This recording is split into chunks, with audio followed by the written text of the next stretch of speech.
ಶೈಲಾ. ಈ ಸಿನಿಮಾ ನನ್ನ ಕೆರಿಯರಲ್ಲಿ ಮತ್ತೆ ಈ ತರ ಪಾತ್ರ ಮಾಡ್ಲಿಕ್ಕೆ ಸಿಗುತ್ತೋ, ಈ ತರ ಕತೆ ಸಿಗುತ್ತೋ ಗೊತ್ತಿಲ್ಲ. ಹೇಗೆಂದ್ರೆ ಇದು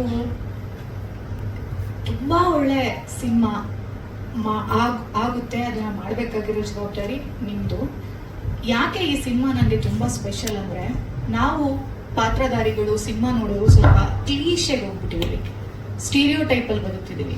ಒಂದು ನಾಯಕಿ, ಒಂದು ಮಹಿಳೆ ಅಂದ್ರೆ ಈ ತರದವ್ರದೇ ಕತೆಗಳನ್ನ ತಗೊಂಡು ಪ್ರಧಾನ ಮಾಡ್ತಾ ಇರ್ತೀವಿ. ಆದ್ರೆ ಎಷ್ಟೋ ಹೆಣ್ಮಕ್ಳು ಇವತ್ತಿಗೂ ಗೊತ್ತಿಲ್ಲ, ಮಲೆನಾಡ ಮೂಲೆಯಲ್ಲಿ, ಒಂಟಿ ಮನೆಯಲ್ಲಿ, ಇನ್ನೆಲ್ಲೋ ವಾಸ ಮಾಡುವಂತಹ ಹೆಣ್ಣು ಮಗಳ ಕತೆ ಹೇಳಬೇಕು ಅಂತ ರಕ್ಷಿತ್ ಹೊರಟಿದ್ದಾರೆ ನಿರ್ದೇಶಕರು.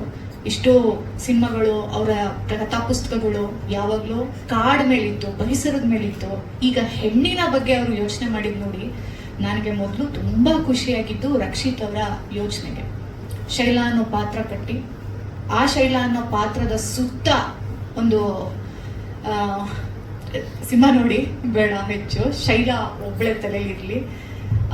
ತುಂಬಾ ಹೋಮ್ವರ್ಕ್ ಮಾಡಿಕೊಂಡು, ನಂಗೆ ಜಾಸ್ತಿ ಕ್ಯಾರೆಕ್ಟರ್ಗೆ ಹೋಮ್ವರ್ಕ್ ಮಾಡೋಕ್ಕೆ ಸಮಯ ಸಿಕ್ಕಿಲ್ಲ. ಅವ್ರು ಹೇಳ್ತಾರೆ ಅದು ನಂಗೆ ಜಾಸ್ತಿ ಸಮಯ ಅಂತ, ಆದ್ರೆ ನಾನು ತುಂಬಾ ಇನ್ನೂ ಸಮಯ ತಗೊಳ್ತೀನಿ ಒಂದು ಕ್ಯಾರೆಕ್ಟರೈಸೇಷನ್ಗೆ. ನೀವು ಮೊದಲು ಈ ತರ ಯೋಚನೆ ಮಾಡಿರೋದ್ರಿ.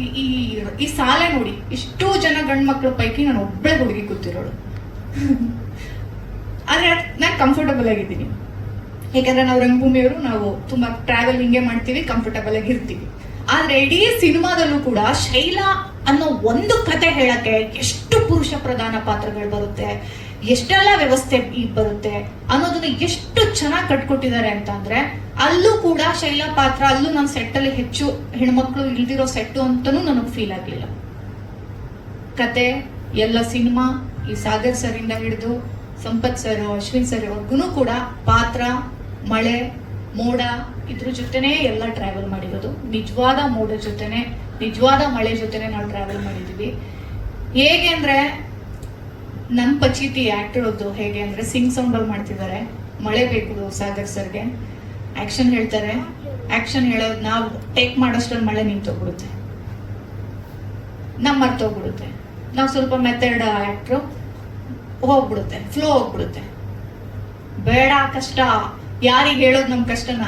ಮತ್ತೆ ನಾನ್ ಸಖತ್ತಾಗಿ ಹೇಳಿರ್ತೀನೋ ಏನೋ ಬಂದಿರುತ್ತೆ, ಅವಾಗ ಮಳೆ ಇರಲ್ಲ, ಇಲ್ಲ ಕಂಟಿನ್ಯೂಟಿ ಬ್ರೇಕ್ ಆಗ್ಬಿಡುತ್ತೆ ಅಂತ. ಆದ್ರೂ ಕೂಡ ಎಲ್ಲೂ ಕಾಂಪ್ರೋ ಆಗದೆ, ಸಾಗರ್ ಸರ್ ಆಗ್ಬೋದು, ರಕ್ಷಿತ್ ಅವ್ರ ಆಗ್ಬೋದು, ಇಲ್ಲ ಬರೋವರೆಗೂ ಬಿಡದೆ ಬೇಕೇ ಬೇಕು ಇದು ಅಂತ ಮಳೆಗೂ ಕಾದು. ಮಳೆನೂ ಈ ಸಿನಿಮಾದಲ್ಲಿ ನಮ್ಮಗಳ ಜೊತೆ ನಿಜವಾದ ಪ್ರಮುಖ ಪಾತ್ರ ವಹಿಸಿರೋದು ಮಳೆ. ಮಳೆ ಜೊತೆ ನಾವು ಹೊಂದ್ಕೊಂಡು ಹೋಗಿದ್ದೀವಿ ಎಲ್ಲರೂ ಅಷ್ಟೇ.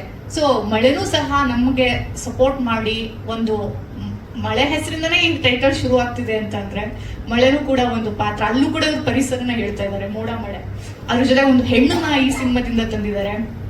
ಇನ್ನು ನನ್ನನ್ನ ಎಲ್ಲ ಆಲ್ಮೋಸ್ಟ್ ಯಾಕೆ ನೀವು ಕಮರ್ಷಿಯಲ್ ಸಿನಿಮಾಗಳು ಮಾಡಲ್ಲ, ಆರ್ಟ್ ಸಿನಿಮಾದಲ್ಲೇ ಮಾಡ್ತೀರಾ ಅಂತ ಕೇಳಿದವ್ರು ಉಂಟು.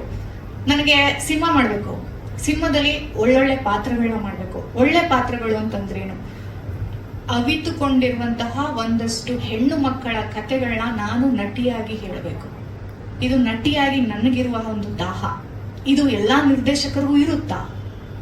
ಒಂದು ಹೆಣ್ಣಿನ ಒಂದು ಪ್ರತಿಭಟನೆ ಏನಿದೆ, ಮೌನ ಏನಿದೆ, ಅದನ್ನ ತೆರೆ ಮೇಲೆ ಹೇಳ್ಬೇಕು ಅನ್ನೋದು ಇರುತ್ತಾ?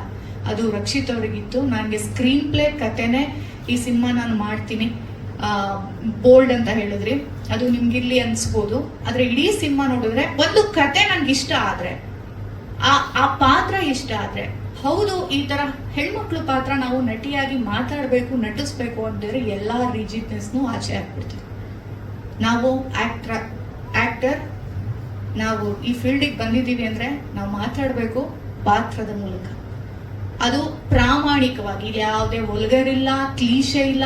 ಅದಕ್ಕೆ ಅವಶ್ಯಕತೆ ಏನಿದೆ ಚಿತ್ರಕಥೆಗೆ, ಅದನ್ನ ಇಡೀ ಸೆಟ್ ಕೂಡ ಅದನ್ನ ಕಟ್ಕೊಡಕ್ಕೆ ಬಹಳ ಅಂದ್ರೆ ಬಹಳ ಸಪೋರ್ಟ್ ಮಾಡಿದೆ. ಅದ್ರ ಜೊತೆ ಕೋ ಆರ್ಟಿಸ್ಟ್ ಸಂಪಜ್ಜಿ ಆಗ್ಬೋದು, ಗೋಪಾಲ್ ಕೃಷ್ಣ ದೇಶಪಾಂಡೆ ಅವರಾಗ್ಬೋದು, ತುಂಬಾ ಸಪೋರ್ಟಿವ್ ಆಗಿ ನಿಂತು ನಾವು ಆ ಪಾತ್ರನ ಆಚೆ ತರಲಿಕ್ಕೆ ಸಪೋರ್ಟ್ ಮಾಡಿದ್ದಾರೆ. ಆದ್ರೆ ನನಗೆ ಗೊತ್ತಿಲ್ಲ, ಅದಕ್ಕೆ ನಾನು ಇವತ್ತೇ ಫಸ್ಟ್ ನೋಡಿದ್ದು, ನಾನು ಕಾತುರದಿಂದ ಕಾಯ್ತಿದ್ದೀನಿ ಹೇಗ್ ಬಂದಿದೆ ಅಂತೆಲ್ಲ ನೋಡ್ಲಿಕ್ಕೆ. ಮೋಡ ಮಳೆ ಜೊತೆ ಶೈಲಾ ನೋಡ್ಲಿಕ್ಕೆ ನಾನು ಕಾಯ್ತಾ ಇದ್ದೀನಿ. ನಿಮ್ಮೆಲ್ಲರ ಬೆಂಬಲ ಸಿನಿಮಾ ಕೊನೆ ಹಂತದವರೆಗೂ ಇರಲಿ. ಈಗ ತಾನೇ ನೋಡಿದಿರಲ್ಲ ಟೈಟಲ್ ಟೀಸರ್. ಆಲ್ರೆಡಿ ಡೈರೆಕ್ಟ್ರು ಮತ್ತು ಅಕ್ಷತಾ ಅವರು ಇವರೆಲ್ಲರೂ ಸಿನಿಮಾ ಬಗ್ಗೆ ಮಾತಾಡ್ತಾರೆ. ನನಗೆ ಇದರಲ್ಲಿ ವಿಶೇಷ ಅನಿಸಿದ್ದು ಥ್ರೂಔಟ್ ಸಿನಿಮಾ ಮಳೆಯಲ್ಲೇ ನಡೆಯುತ್ತೆ. ನೀವು ಮನೆಯಿಂದ ಹೊರಗಡೆ ಬಂದರೆ ನಿಮಗೆ ಮಳೆ ನೋಡ್ತೀವಿ, ಅಂದರೆ ಇಂಟೀರಿಯರಿಂದ ಎಕ್ಸ್ಟೀರಿಯರ್ ಬಂದರೆ ನಿಮಗೆ ಮಲೆನಾಡಿನ ಮಳೆಗಾಲದ ಫೀಲನ್ನು ತಂದು ಕೊಡುತ್ತೆ. ಅದು ಬಿಟ್ಟು ಪಾತ್ರದ ಬಗ್ಗೆ ನಾನು ಹೇಳಬೇಕು ಬೇಡವೋ ಗೊತ್ತಿಲ್ಲ. ಒಂದು ಕ್ಯಾರೆಕ್ಟ್ರು ಟ್ರಾವೆಲ್ ಮಾಡುತ್ತೆ, ಅದು ಎಲ್ಲಿಂದ ಟ್ರಾವೆಲ್ ಮಾಡುತ್ತೆ, ಯಾಕೆ ಟ್ರಾವೆಲ್ ಮಾಡುತ್ತೆ ಅಂತ ಹೇಳಕ್ಕೆ ಬರೋಂಗಿಲ್ಲ. ಇದೆಲ್ಲದರಿಂದ ಆಚೆಗೆ ಹೇಳಬೇಕಾಗಿರೋದು ನಾವು ರಕ್ಷಿತ್ ಅವ್ರ ಬಗ್ಗೆ. ಇದು ಮುಖಸ್ತುತಿ ಅಲ್ಲ, ಅವರು ಬೇಸಿಕಲಿ ಅವರು ಸ್ವತಃ ಬರಹಗಾರ. ಅವ್ರದ್ದು ಕಥಾ ಸಂಕಲನ ಕೂಡ ಇದೆ ಮತ್ತು ಹಿಂದೆ ಸಿನಿಮಾಗಳನ್ನ ಮಾಡಿದ್ದಾರೆ. ಅವರು ಬರಹಗಾರ ಅಂತಾಗಲಿ ಅಥವಾ ನಾನು ಡೈರೆಕ್ಟರ್ ಅಂತಾಗಲಿ, ನಾನು ತುಂಬ ಕ್ರಿಯೇಟಿವ್ ಅಂತಾಗಲಿ ಆ ಥರದ್ದು ಯಾವುದೇ ಈಗೋನ ಇಟ್ಕೊಳ್ಳದೆ ಒಬ್ಬ ಕ್ರಿಯೇಟಿವ್ ಮನುಷ್ಯ ಒಂದು ಸಿನಿಮಾ ಮಾಡಿದ್ರೆ ಹೇಗಿರ್ಬೋದು ಅನ್ನೋದಕ್ಕೆ ಮಳೆ ಮೋಡ ಮತ್ತು ಶೈಲ.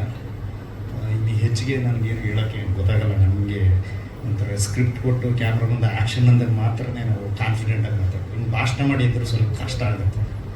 ಸೊ ಇದಿಷ್ಟು ಸಿನಿಮಾ ಅಂತೂ ತುಂಬ ಚೆನ್ನಾಗಾಗಿದೆ ಅನ್ನೋದು ಗೊತ್ತಿದೆ. ಆಮೇಲೆ ಇನ್ನೊಂದು, ಈ ಸಿನಿಮಾದಲ್ಲಿ ನನ್ನ ಫೇವ್ರೆಟ್ ಆ್ಯಕ್ಟರ್ಗಳು ತುಂಬ ಜನ ಇದ್ದಾರೆ. ಗೋಪಾಲ್ ಕೃಷ್ಣ ದೇಶಪಾಂಡೆ ಅವರು ಇರ್ಬೋದು, ಬಾಲರಾಜ್ ವಾಡೆ ಅವರು ಇರ್ಬೋದು, ಅಕ್ಷತಾ ಮೇಡಮ್ ಅವರು, ಉತ್ಪಲ್, ಅಶ್ವಿನ್ ಅವರು, ರಘುರಾಮನ್ ಕೊಪ್ಪ. ಸೊ ಹೀಗೆ ಆಮೇಲೆ ವಿನಯ್ ಸರ್ ನಮ್ಮ ಸಿನಿಮಾಗೆ ಅಲ್ಲಿ ತುಂಬ ಸಪೋರ್ಟ್ ಮಾಡಿದಂಥವ್ರು ಎಲ್ಲ ಥರದಲ್ಲ. ಅವರು ವೆಹಿಕಲ್ಗಳಿರ್ಬೋದು ಅಥವಾ ಅಲ್ಲಿ ಲೋಕಲ್ ಪರ್ಮಿಷನ್ಸು ಆ ಶೂಟಿಂಗ್ಗೆ ಅಲ್ಲಿ ನಿಂತ್ಕೊಂಡು ಎಲ್ಲ ನಿಭಾಯಿಸಿ ಸಪೋರ್ಟ್ ಮಾಡಿದ್ದಾರೆ. ಸೊ ಈ ಸಿನಿಮಾಗೆ ನಿಮ್ಮೆಲ್ಲರೂ ಸಪೋರ್ಟ್ ಇರಲಿ ಅಂತ ಕೇಳ್ಕೊಳ್ತೀನಿ. Thank you. ನಮಸ್ಕಾರ ಎಲ್ಲ ಯೂಟ್ಯೂಬ್ ಚಾನಲ್ ನಮಸ್ಕಾರ. ಸೊ ನನಗೆ ರಕ್ಷಿತ್ ಸರ್ ಪರಿಚಯ ಆಗಿದ್ದು ಎಂಥ ಕತೆ ಮಾರ ಅಂತ ಒಂದು ಸಿನಿಮಾ ಮಾಡಿದೆ. ಸೊ ಅದರಲ್ಲಿ ಒಬ್ಬ ನನ್ನ ಫೇವ್ರೇಟ್ ಅಂದರೆ ನಾನು ಏನೂ ಇಂಜಿನಿಯರ್ ಆಗಿ ಸಕ್ಸಸ್ ಆಗಲಿಲ್ಲ, ಆ್ಯಕ್ಟರ್ ಆಗಲಿಲ್ಲ ಅಂದರೆ ಸುಮ್ಮನೆ ಹೋರಾಟಗಾರ ಆಗೋಣ ಅಂತ ಡಿಸೈಡ್ ಮಾಡ್ಕೊಂಡಿದ್ದೆ. ಸುಮ್ಮನೆ ಕಿರಿಕ್ ಮಾಡಿದ್ರೆ ಹೋರಾಟಗಾರ ಆಗ್ತಾರೆ ಲಾಸ್ಟಲ್ಲಿ. ಅದೇ ಇದ್ದಿದ್ದು ಒಂದು ಐಡಿಯಾ, ಇಶ್ಯೂಸ್ಗಳು ಗೊತ್ತಿತ್ತು. ಆ ಥರದ್ದು ಅಂದರು ಕೊಟ್ಟಿದ್ರು ನನಗೆ ಇಂಥ ಕತೆ ಮಾರ. ಅಲ್ಲಿ ನಾನು ಮಾಮೂಲಿ ಮಾಡಿದೆ. ಅವರು ಚೆನ್ನಾಗಿ ಮಾಡ್ತಾರೆ ಅಶ್ವಿನಿ, ನೀವು ನಾನು ಇದ್ದಿದ್ದೇ ಆಸೆ ಇದಲ್ಲ, ಹೇಳೋಕ್ಕೋಗಲಿಲ್ಲ. ನಾನು ಸ್ವಲ್ಪ ರೆವಲ್ಯೂಷನ್ ಈ ಥಾಟ್ಸ್ ಇರೋ ವ್ಯಕ್ತಿ ಥರ. ಅದಾದಮೇಲೆ ಅವ್ರದ್ದು ಸರ್ದು ಎಲ್ಲ ಕಥೆನೂ ಅವ್ರು ಹೇಳ್ತಾರೆ, ಪುಸ್ತಕಗಳು ಓದಿದ್ದೀನಿ. ಸೊ ನನಗೆ ಸರ್ ಅನಿಸಿದ್ದು, ಈಗ ನಾವು ಯಾವುದೋ ಪಕ್ಕದ ರಾಜ್ಯದಲ್ಲಿ ಯಾರೋ ಒಬ್ಬರು ನಿರ್ದೇಶಕರು ಒಂದು ಕಂಟೆಂಟ್ ಬೇಸ್, ಇವರು ಮಲೆನಾಡು ತಕ್ಕನ ಇವರು ಪರಿಸರವಾದಿಗಳು ಇರ್ತಾರೆ. ಬಟ್ ಇವರು ವಿಜುವಲ್ ಮೀಡಿಯಾದಲ್ಲಿ ಸಿನಿಮಾ ಮುಖಾಂತರ ಮಲೆನಾಡನ್ನ ಪ್ರತಿ ಸಿನಿಮಾದಲ್ಲೂ ಬಿಟ್ಟೇ ಕೊಡ್ತಾ ಇದ್ದಾರೆ. ಅವರು ಯಾವುದು ನಮ್ಮ ತರೀಕೆರೆವರೆಗೂ ಬರಲ್ಲ, ಶಿವಮೊಗ್ಗ ಇನ್ನೂ ಆ ಕಡೆಗೆ ಹೊಡೋಗ್ತಾರೆ, ಸಾಗರ, ಹೊಸನಗರ, ಹೀಗೆ ಹಂಗೆ ಆ ಕಡೆ ಹೊಡೋಗ್ತಾರೆ. ಸೊ ನನಗೆ ಭಾರಿ ಇಷ್ಟ.